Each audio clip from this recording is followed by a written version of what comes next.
জাতীয় নির্বাচনে বাংলাদেশ জাতীয়তাবাদী দল বিএনপির নিরঙ্কুশ বিজয়ে বাংলাদেশের 11তম প্রধানমন্ত্রী হিসেবে শপথ নিয়ে যাত্রা শুরু করলেন তারেক রহমান। এমন খবরে খুশির জোয়ার বইছে বিশ্বের অন্যান্য দেশের মতো ইতালির প্রবাসীদের মাঝেও।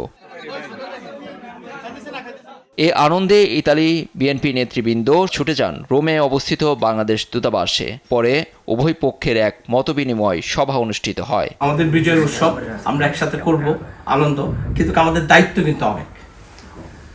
দেশকে রক্ষা করা আমাদের দায়িত্ব, সেই সাথে আমরা যারা প্রবাসী বাংলাদেশি আমাদের দায়িত্ব কিন্তু এদেশের এমবাসিকে রক্ষা করা এবং তার সাথে কাঁধে কাঁধ মিলিয়ে কাজ করা। অ্যান্টি স্লিপার টেকনোলজি ও সফট টেক্সচার টাইল, নরম ঘাসের স্পর্শ, সাপোর্ট গ্রাস ম্যাট, নান্দনিকতার ছোঁয়া।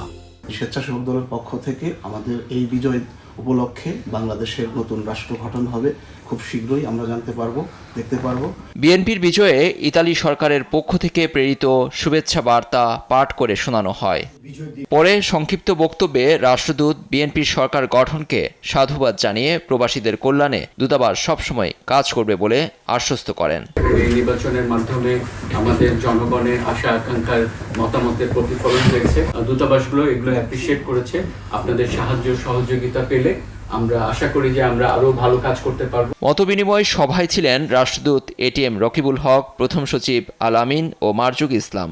এছাড়া ইতালির বিএনপির সদ্যবিদায়ী কমিটির ভারপ্রাপ্ত সভাপতি আমিনুর রহমান সালাম, রোম মহানগর বিএনপির সাবেক সভাপতি হুমায়ুন কবির সহ আরও অনেকে।